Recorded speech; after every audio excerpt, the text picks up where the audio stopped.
Have you ever studied or taken lessons to get better at something, only to get worse?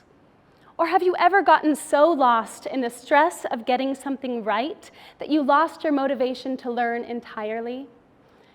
I'm here tonight to talk about the stress of getting it right and the tyranny of getting something just exactly so. I've heard it said that opera singers are the Olympic athletes of vocalists. The training is very intense, very specific, and requires high amounts of discipline. When I was first entering the professional sphere, I was on track for a solid career in opera. I had attended the right graduate school, been part of several elite apprenticeships, and had recently moved to New York City to be in the thick of things, working with my manager to get all the right auditions and sing for all the right people. I remember entering that audition season with one goal: to be unstoppable. So I signed up to study with as many musical experts and coaches as possible. I was taking in advice from everyone who mattered, trying to shape and adapt and conform to every last detail presented to me. I remember one day I was invited to audition for some people who said that they were already planning a project for me, so singing for them at this point was simply routine. So imagine my surprise when after the audition they changed their mind. I was told they were going a different direction with their casting. It was a wake-up call that made me realize my success had started to slow down. How could this be, I wondered? Wasn't I doing everything right? Wasn't I studying with all the right people? Well, yes, but the truth was I was losing myself, drowning in the weight of others' ideas of who I should be and what I should sound like. It was impossible to please everyone, and in the pursuit of their approval, my voice became confused. When I sang, you could hear everyone's voice but mine. Let's back this up for a minute. Why was I a musician in the first place? Why is anyone drawn to music? Raise your hand if you've played an instrument, sing, or have dabbled at music making on any level. Singing in the shower counts. Okay, that is almost everyone here. Now ask yourself, why? What is it about music that made you want to play it, to participate in its making? Study after study shows that engaging with music positively impacts social and emotional development, mood, and even personality. Kids who play an instrument score significantly higher on cognitive skill tests. Adolescents with music training tend to be more open and conscientious than others, and are 18% more likely to go to college. Music brings people together and creates bonding, like a mother singing a lullaby to her child, or like a musical ritual in almost any religious practice in the world. Music is consistently connected with a higher quality of life and well-being. But did you know that for those who study music seriously on a professional track, the results are often the opposite? One study of college music majors showed that a majority of participants reported mild to severe levels of depression, anxiety, and stress. Wait a second, this does not sound like a higher quality of life and well-being now, does it? The pressure and the stress that these students face is much more than a matter of mental resilience. Stress causes problems throughout the entire body. Under stress, the body has a tendency to go into fight or flight mode. What might that look like? Well, imagine you're about to sing, but your heart is pounding out of your chest, you're sweating, and your whole body begins to tremble. Someone is telling you that what you're doing is wrong and you just need to try harder to get it right. So you try and take a big inhale to prepare your next note, but you find that your breathing is fast and shallow. When you open your mouth to sing, your throat is so constricted that no sound comes out at all. This is the sympathetic nervous system at work, and these reactions are often at play. Chronic stress can take a serious toll on psychological and physical health. Thankfully, the body has a way to calm down after fight or flight mode. It's the parasympathetic nervous system. And funny enough, activities like singing and breathing deeply can activate this system to calm us down.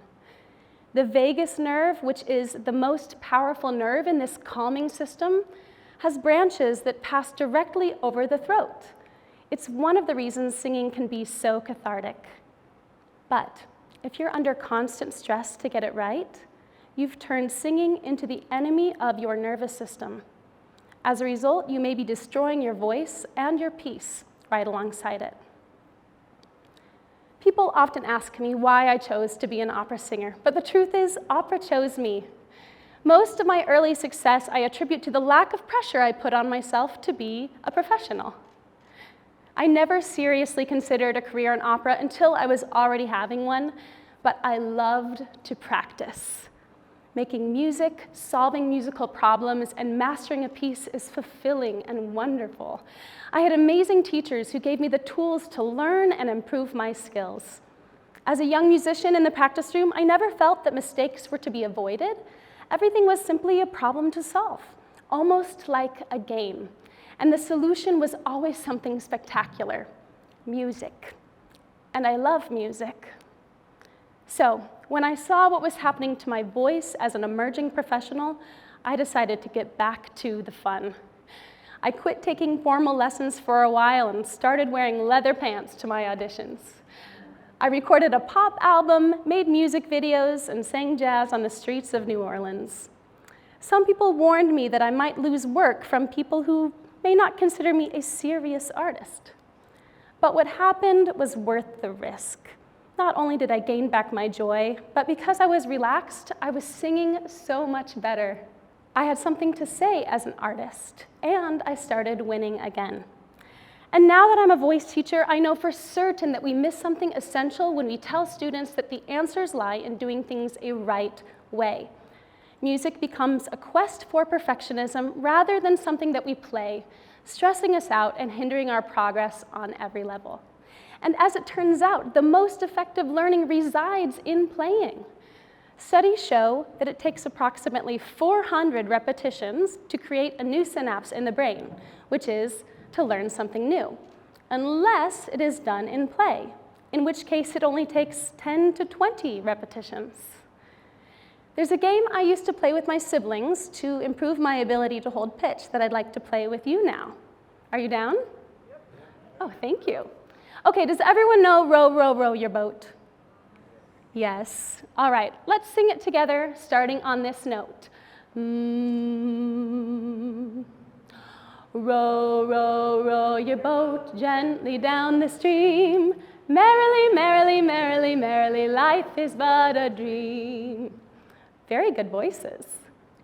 Now you're going to sing it again, just like that. Your goal is to hold your own pitch while I sing in a different key. Got it?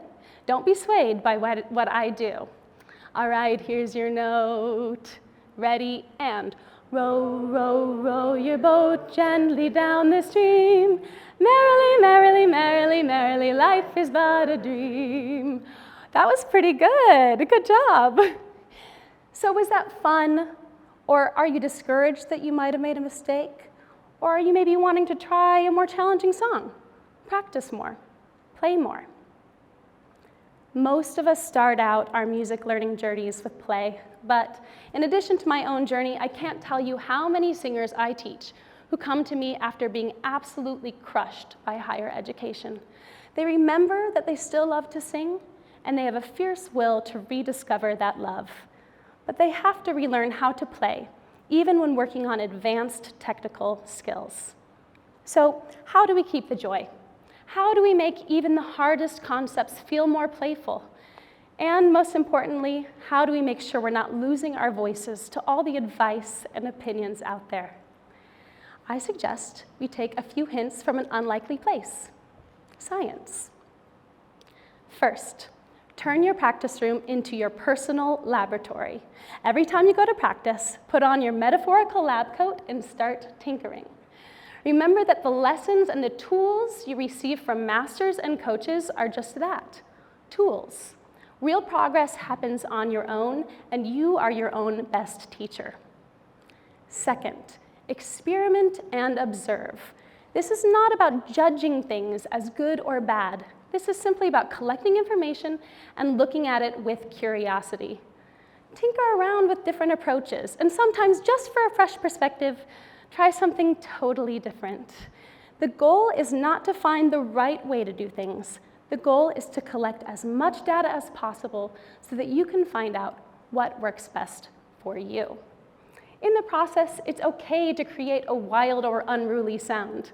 In fact, a little wildness is often the first step to releasing the kind of tension that may be holding you back. Sing it fast, sing it slow, sing it loudly or softly. Sing it like your favorite musical theater icon, or sing it like Pavarotti. Row, row, row your boat gently down the stream. Merrily, merrily, merrily, merrily, life is but a dream. Verses.